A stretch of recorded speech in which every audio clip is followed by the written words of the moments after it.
Are you leveling up your characters and upgrading your gear and running out of Mora? If so, this is the perfect video for you because I'm going to show you the best ways to farm Mora in Genshin Impact.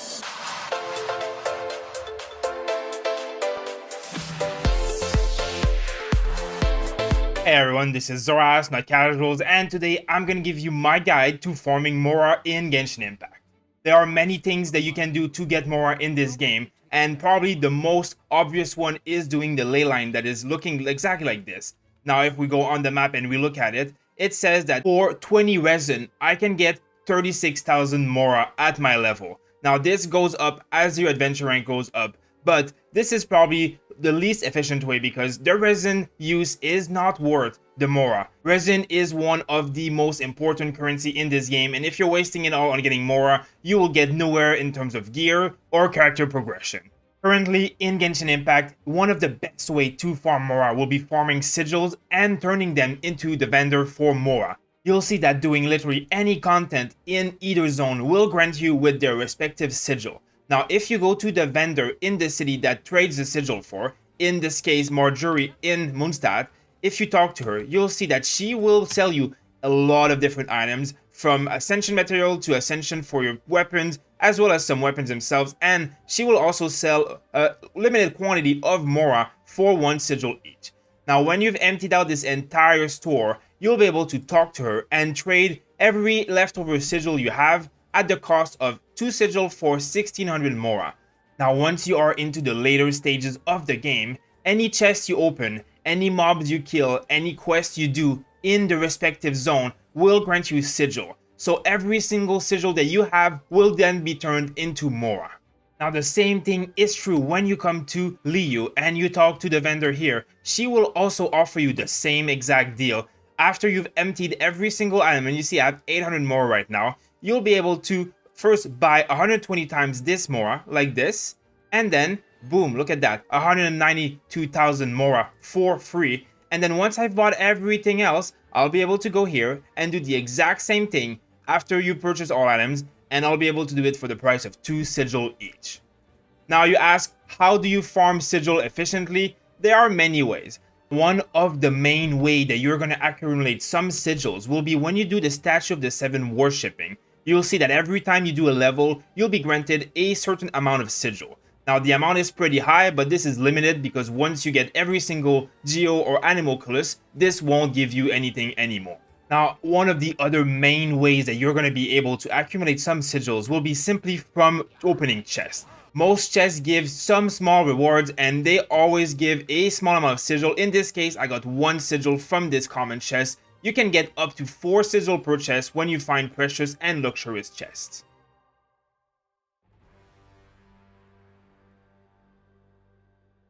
Now, another way to get some sigils for free is when you walk around the world, you'll see sometimes in the water, there's these little boxes. You see, if I collect it, 2 sigils for free. Now, these are scattered all around the water and the beaches in both zones, so make sure to look out for those. Also, if you're an avid climber in Genshin Impact, you might have noticed these little rocks right here that are usually scattered around the rocks everywhere in the mountains. If you click on them, you'll see that I'm getting 2 sigils from opening them. Now, these are scattered everywhere on the side of the mountains. Any kind of rock you see, there might be some hidden anywhere. This is another way that when you're just walking around, just be on the lookout, because that's completely free and very easy to get. Now, of course, one other way that you can get a lot of Mora for free will be just doing world content, killing mobs, opening chests, such as this, for example. There's always a few hundred to a few thousand in every chest. For example, I got 1200 on this one. If I kill all these mobs that open this chest, I'm probably going to get about 1200 as well. You'll see that anything you do in this game will give you a small amount of Mora, so basically just playing the game will reward you greatly in that aspect.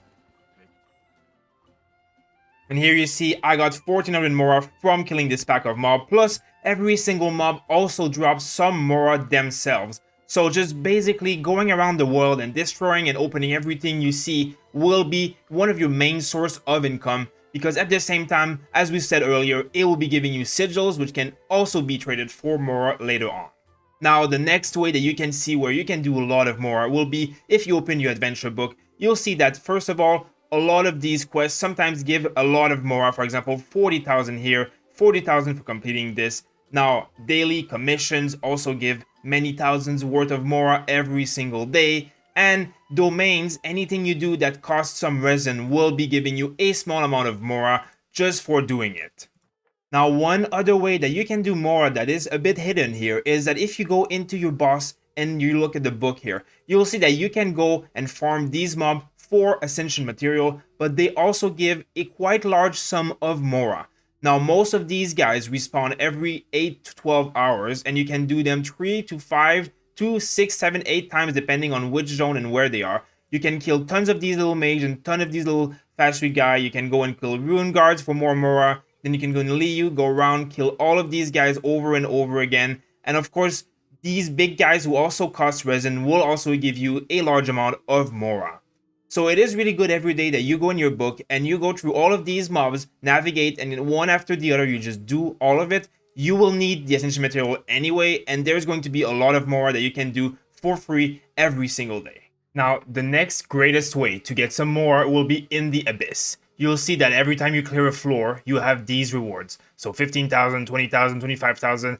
Now, you can get these rewards only once. But you'll also see that when you clear the chambers, you will get a lot of rewards here. So 10,000, 15,000, and this goes for every single chamber. And then when you reach chamber 9, you'll reach an area where the chamber is reset every week, where you can farm them and do these rewards every single week for free. Now, of course, one of the other great source of Mora will be the Battle Pass. Now, if you are free to play, you will still get a great amount of Mora here. Every few levels, there's a 48,000, 64,000, more and more as you reach the end. And of course, if you pay for the Battle Pass, you'll get huge amounts in the second section here, where you accumulate millions of Mora this way over the course of the Battle Pass time.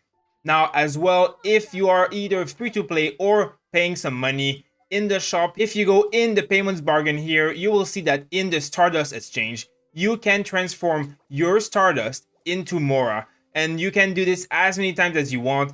Now, of course, it'll depend on how much time and money you have invested in the game, because you get this only from wishes. So, of course, a lot of us will have some basic amount of this, but the more wishes you've opened, the more of this you'll have, and the more Mora you'll be able to buy. Just be careful not to spend all of it, because you want to keep some for these Intertwined Fate and these Acquaint Fate that reset every single month. Now, of course, I want to end on a note that if you want to farm Mora, there is no specific way to do a better farming method than others. You will, of course, have to do the content of the game. You'll have to do quests, adventure rank leveling, kill monsters, open chests. All of this stuff will give you Mora, and there is no specific way that you will get more than another.